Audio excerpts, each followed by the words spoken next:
Welcome in the latest episode of 5 on the Floor on the 5 Reasons Sports Network. Thanks for finding us on your favorite podcast app, whether that's Apple or Android. Spotify is a great place to get us on both. Also, check out our show on Dash Radio. You can download Dash Radio. We're there on the Nothing But Net channel every day at 7 p.m. throughout the NBA season. We also, you can find me on OnsideRadio.com every day at 10 o'clock where I cover more than the Heat. And you can find all of our free content at 5reasonsports.com. Spell it out, F-I-V-E.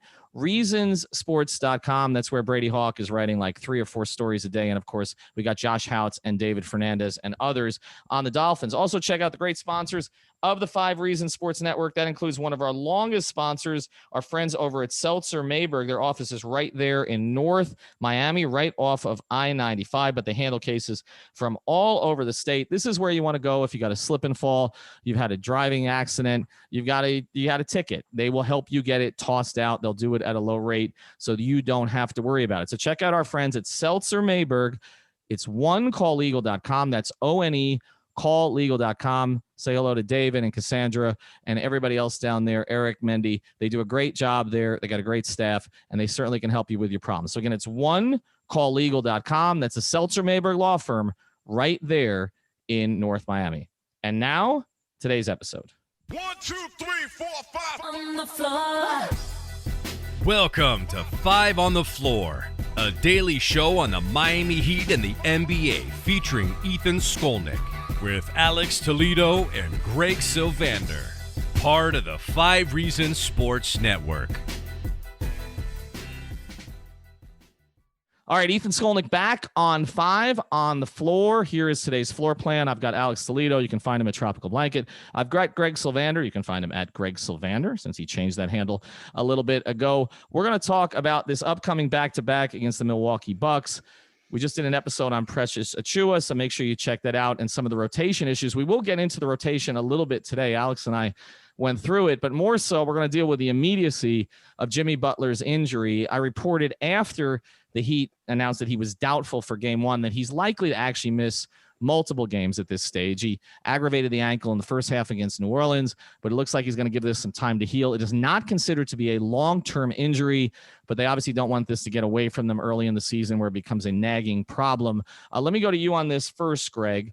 How would you expect Jimmy to be replaced in the starting lineup, again, if you're looking at a back-to-back against the Bucks?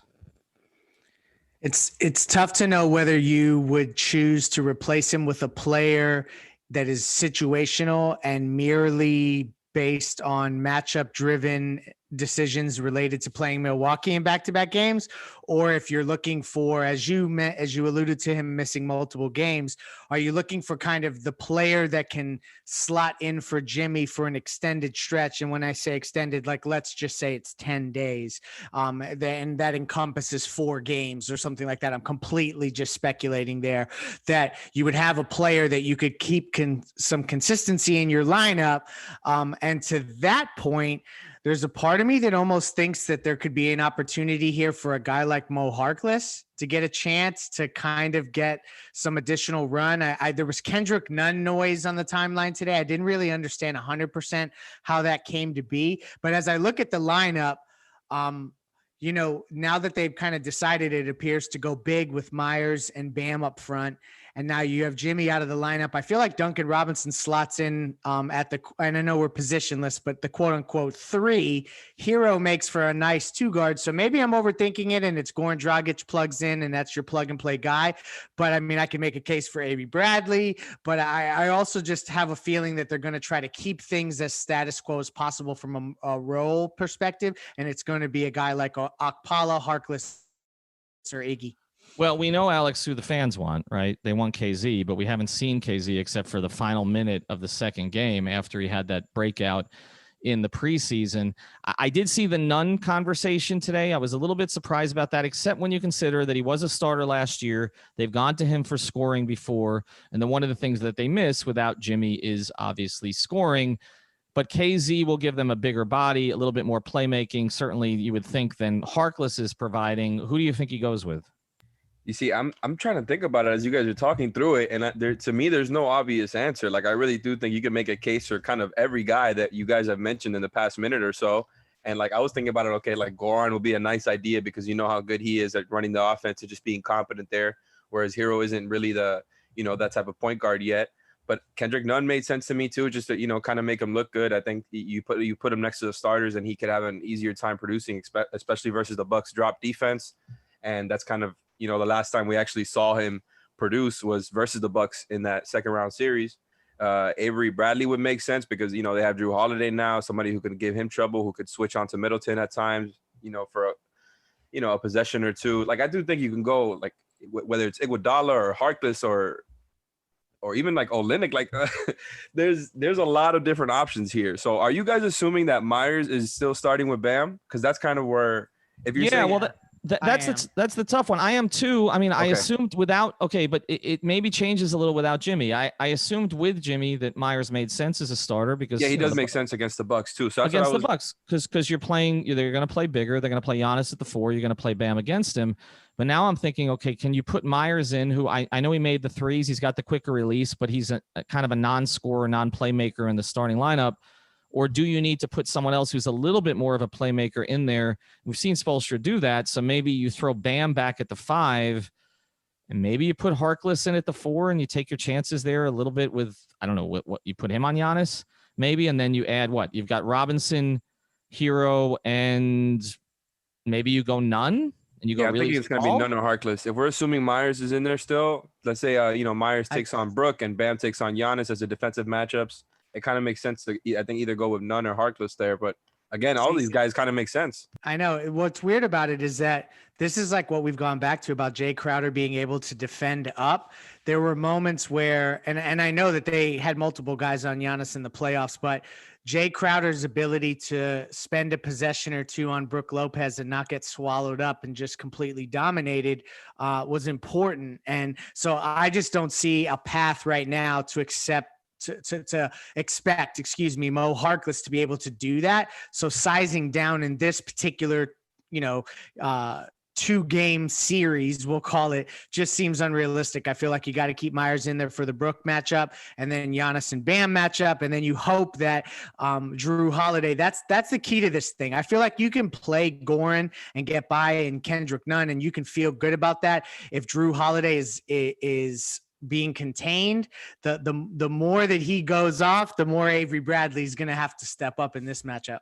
Yeah. And again, we're making the case again that we're saying Nunn or Harkless if Myers starts, but if Myers doesn't start, that's a totally different lineup that you're looking at. I'm just wondering where the playmaking is going to come from in the starting lineup. That to me, that's the issue without Jimmy. Defensively, obviously they miss a lot without him in there, but the ball's in his hands a lot when Dragic isn't on the floor. And right now, are you really comfortable with the ball in Tyler's hands that much the way this season is forgetting about the franchise player, Ethan.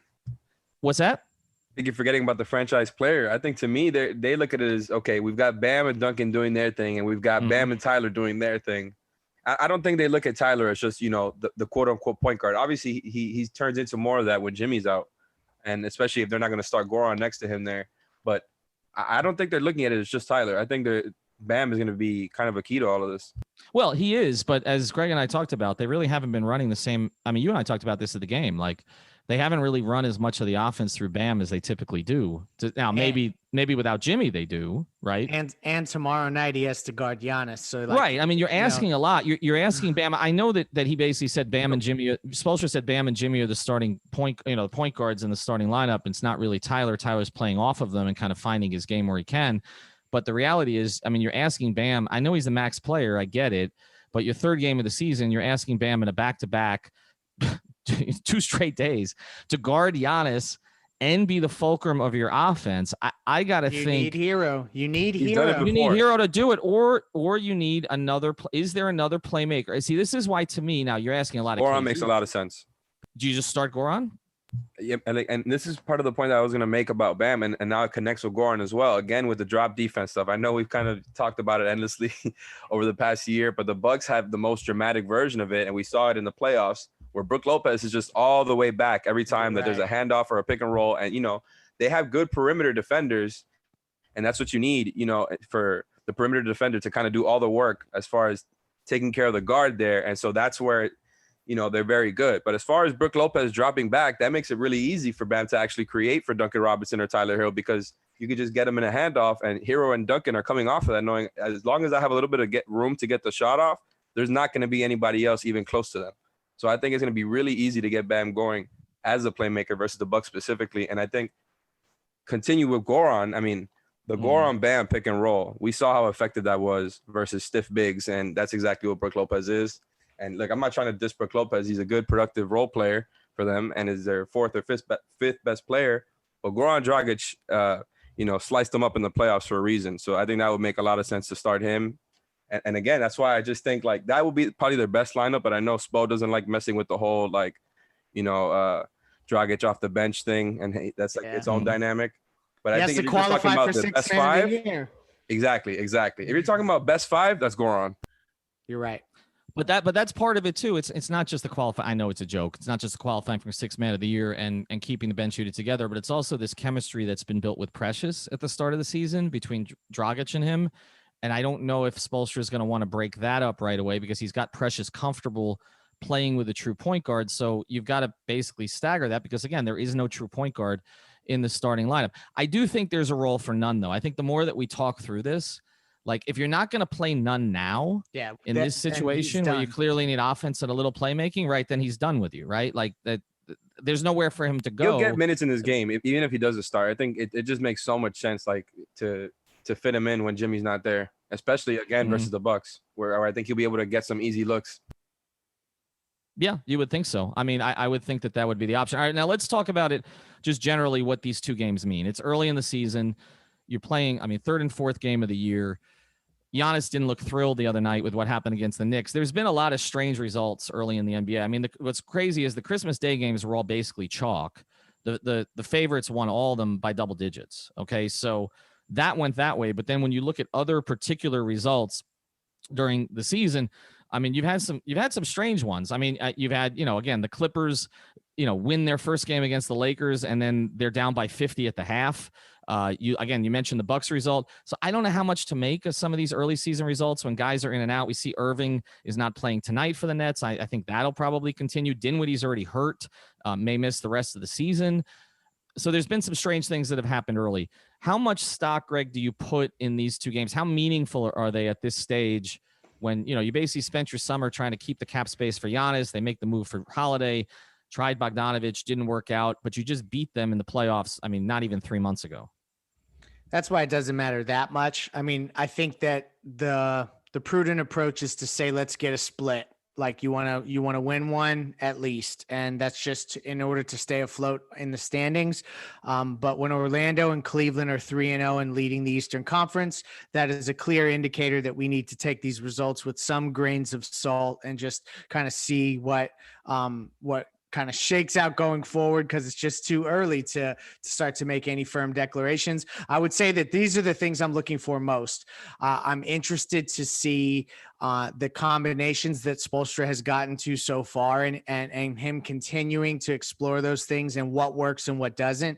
I'm interested to see Precious in the event that he gets the chance to defend Giannis for a possession here or there, just because I'm interested to see that kind of stuff. So it's kind of like siloed moments or matchups or players throughout the game that I'm really looking at to look for progress and to look for things that you can kind of see that maybe are indications of sustainable stuff versus just straight wins and losses. Let's just get a split and get out of there. Yeah. And again, I mean, the Milwaukee result early against the Knicks. I don't know what we make of that. I don't really believe that the Knicks are greatly improved. But I mean, with the Bucks, to you, Alex, what are the things that they need to work out? Because you liked a lot of their additions. I mean, to me, like I think Jrue Holiday, like I've said in other shows, like he was an upgrade. I think the other additions are just fine on the scale of, not really having many resources to add guys. So I think like they're fine in that sense, but they're not like, they don't have a real playoff rotation yet. And to me, that's the thing that remains to be seen as far as this season and watching the Bucks. Like, who are the guys that you trust, right? And that's what it comes down to in the playoffs. Because like we saw him giving playing time to like Pat Connaughton, even in crunch time, and he is god awful on defense. He is not a playoff player. And Bryn Forbes, like I liked him as a solid veteran addition because he could really shoot. He might be one of their best shooters out. Do they still have Kyle Korver? No, he's a free agent. Okay, well that's crazy, but yeah, Bryn Forbes is probably their best shooter now, so I guess he'll be in there in that rotation. He can't really do anything else outside of that, but he can really shoot the ball. He played 17 minutes in the last game. I mean, like they lost by 20 to the Knicks. Could you imagine if we were going into a Heat Bucks game with the Heat just losing by 20 to the Knicks and giving up 130? The way, just the vibes that would be coming off from the fan base. Yeah, it's not great, man. I mean, look, the Bucks to me, they have about 4 guys you can trust right now, and it's strong. It's a good 4, and I think that they have enough to make the finals. But at the end of the day, and that's the one for you right there, I don't know about the rest of the rotation. And like I've said in other shows, I don't know how much you actually have to change the way you guard them. And maybe Bud will do some smarter things as far as playing pick and roll more often and not having the ball work through the top of the arc through Giannis so that the wall comes every single time. And maybe not dropping so far behind, maybe switching, maybe playing Giannis more at the 5, and maybe that is what can swing a series for them. But I really don't trust their whole rotation right now, and I think that's what it is for me. All right, so let's we're after the break. One of the things that we're going to get into here again is what's going on exactly with Okpala, because we talk about Nunn, and if he doesn't play now, you kind of get the sense again he's out of the plans at least for now. But Spoelstra was asked about Okpala today. He said, he's making strides in practice. He's shown things in practice. He's stacking some good practices together. So when do we actually think they will unleash KZ? After this word from Manscaped. We'll get back to our episode here in a second. Before we do, I want to tell you about another of the great sponsors of the 5 Reasons Sports Network. Knicks are no good in the NBA. You're familiar with that? The Knicks are no good? Well, Knicks are no good when you're shaving certain parts of your body either. So that's why Manscaped has redesigned the electric trimmer. The Manscaped engineering team spent 18 months perfecting the greatest ball hair trimmer ever created. I never thought I would actually say that on a podcast. And just released the new and improved Lawnmower 3.0. Their 3rd generation trimmer features a cutting-edge ceramic blade to reduce grooming accidents thanks to advanced skin-safe technology pioneered by Manscaped. When I tell you this is premium, I mean premium. The battery will last up to 90 minutes, so you can take a longer shave. The waterproof technology allows you to groom in the shower. One of the coolest features is the LED light, which illuminates grooming areas for a closer and more precise trimming. And let's not forget about the charging stand. Show your mower off loud and proud, because this intelligently designed stand is a convenient charging dock powered by USB. If you're listening to me speak right now, I want you to experience it firsthand for yourself. Make sure you trim yourself. Get 20% off and free shipping with the code 5RSN at manscaped.com. And now this is where I end my career. Your balls will thank you. And now, back to the episode. All right, Ethan Skolnick back on 5 on the floor. The KZ Okpala question is the one that we're getting the most. I feel, guys, to a certain degree, like, again, this is Heat fans like looking for the shiny new toy. It's always the player that they haven't seen that much. I mean, back in the day, it was Michael Beasley or others. It's always the guy who's not playing, who's the guy who's going to change the entire dynamic for him. But the problem is Heat fans were teased in the preseason by Okpala, and they saw more than just flashes. I mean, they saw basically the thing we didn't know Okpala had, which was a consistent 3-point game to go with all the other skills that he showed at the G League, or that was talked about when he was drafted by the Heat in the 2nd round. They gave up 3 picks to get him. When do you actually think, Greg, that they will unleash KZ? I mean, initially, my first thought was that it was undeniably going to be in this Milwaukee back-to-back situation because Jimmy was going to be out. I felt like it was the perfect moment to slide in a similarly sized wing player into the Jimmy role, not from a functional perspective, but just from a positional perspective. But then you hear the Kendrick Nunn stuff, and as we just unpacked it on this podcast, you can see why they would lean in Nunn's direction. But there's a couple things in play here. One is foul trouble and the opportunity for a player to get a look if somebody's not looking great. If Mo Harkless does get minutes early, maybe off the bench, and it's just, doesn't show up, then you go to KZ early. Or here's the other one. If you got a guy like Chris Middleton who can't miss, and we've seen him playing games against Miami where he just can't miss, maybe you try KZ in some sort of defensive approach, wiry. He's got the length. So there's circumstances that can get him on the floor. My gut feeling says in one of these 2 games against Milwaukee, we are going to see an extended stretch from KZ. But I feel for Heat fans because they just want to see that potential, and it's coming. But there's also some winning that needs to be done done too. So there's a balance there. Alex, what do you think would be the concern? I mean, I have some hunches based on the history of the Heat and making guys earn spots and then kind of being in the right defensive place at the right time, which sometimes is not that easy for fans or even media to see. But what do you think would be the issue? Or is it just bodies at this point? To me, it's a little bit of everything. But if I had to pick one thing over the others, it's what you said. It's the bodies, and it's specifically just a glut in the front court that they have. And like we talked about on the last show, right? We don't know what the exact rotation is right now. It can kind of go a lot of different ways. It feels like they have about 12 guys that can really be a part of the rotation and probably should be a part of a rotation. And I guess they have different ways they can figure it out. To me, it seems like KZ is set to play in at least one of these games. It just makes too much sense. Like Leif said, especially with like the size that the Bucks have, you can throw KZ on Chris Middleton and feel pretty good about it.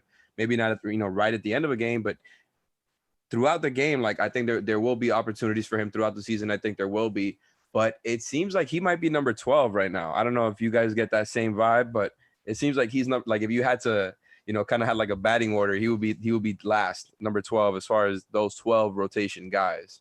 And Spo mentioned something on the call that he kind of wants KZ to, kind of stand out in his role and make stuff happen from there. And I think he did a really good job of that in his second game versus Toronto, as opposed to that first preseason game. But I think it's just going to come down to that. He's going to need, every time that he gets those minutes, he needs to stand out. And I think that's what it comes down to. He needs to stand out in his role. Greg, let's finish here. We're looking at this early season schedule. You and I have talked about it a lot here, about the fact that the Heat really don't catch any breaks. I mean, it takes a little while to get to the Detroit. You got Dallas. You don't really play a lot of these garbage teams early. And again, some of these teams are in different places because they didn't play for so long, and we're seeing some variance of results. But you want to be obviously fattening up on some bad teams to build some confidence. There aren't a lot of those. And now, I'm thinking they miss Jimmy for the next two. Maybe it's the one after that. What is reasonable for them to get out of this sort of first 10-game stretch? I initially was as concerned about it as I think most Heat fans are when you kind of look at the teams that they're up against. Milwaukee twice, Dallas in Dallas. But then, you harken back to seeing the results that have happened early in the season, and so much is unpredictable that, like, the fact that they have Boston twice, those could be tough matchups, but I could see them getting one of those too. Philly, they're going to play twice. They could split. I think they could get Detroit twice. Blake Griffin is sitting out tonight. So I really think that they have the opportunity here in January. I've kind of heard just floated around Heat Twitter timelines that just being 500 by the end of January should be considered a success. I think they can get a little ahead of that, provided that Jimmy is playing. But this is, I'm going to, and people are going to be sick of hearing this by the end of the season after all of these podcasts, but I'm going to keep saying this. The regular season never, like last year, never proved more that the regular season is not the indicator for Miami. They want to go in healthy. And with less and less chance that there's going to be fans in the stands, it evens the playing field that way. So I just don't see it being that big of a concern as long as they're not like falling out of playoff contention. All right. Final thing here for you, Alex. Tyler Herro is, I think, the guy everybody's going to be watching without Jimmy, regardless of whether Dragic is in the starting lineup or not. He's playing against a team he knows well, team he played well against in the playoffs. Against, it's not going to be in Milwaukee, but obviously he gets up for these a little bit more because, as he even said today, he told us on the podcast, they don't love him up there. He left there instead of staying to go to Wisconsin, to go to Kentucky. They did ask him about that, by the way. He didn't just offer that up just to get the contract. No, I know he gets asked about that all the time, we asked him about it too, and he plays into it a little bit. But again, this is not in Milwaukee, but he's going to get up for this. He's going to get watched by people back home in this game.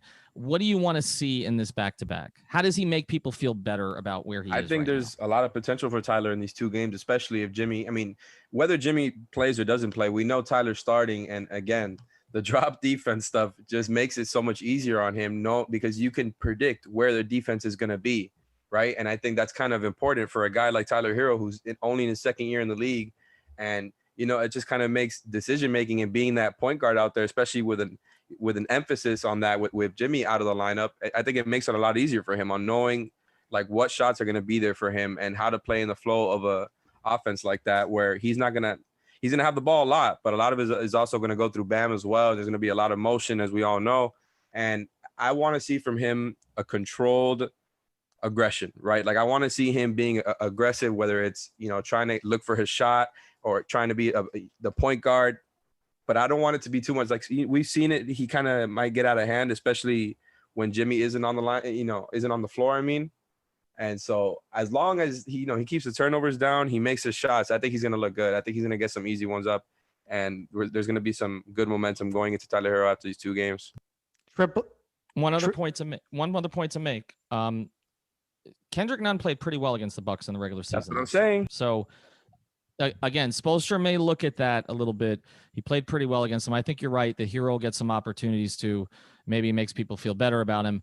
The Harden stuff is still looming. I'm not even talking about the performance Harden had the other day. I don't even want to get into it. But obviously it's still out there. And I know we've been talking in our threads about some other teams that could get involved here, like Portland. We're going to save that for other episodes. Alex will be at the game tomorrow night. Correct? Right? You're going to be there? I think. I'm not. Yes, you'll be there. You'll be sitting there in 124 next to the fake fans. So Alex will be there tomorrow night. I will likely be at the game on Wednesday. Check out our YouTube channel, 5 Reasons YouTube. We're almost at 10,000, so help us get there. I might give a special prize to whoever gets to 10,000. I don't want to say it till it's too close, but go to 5 Reasons YouTube. Just Google it, click on it, subscribe. It's free. You help us out. You help us provide more content. Have a great night. Thank you for listening to the 5 on the Floor on the 5 Reasons Sports Network.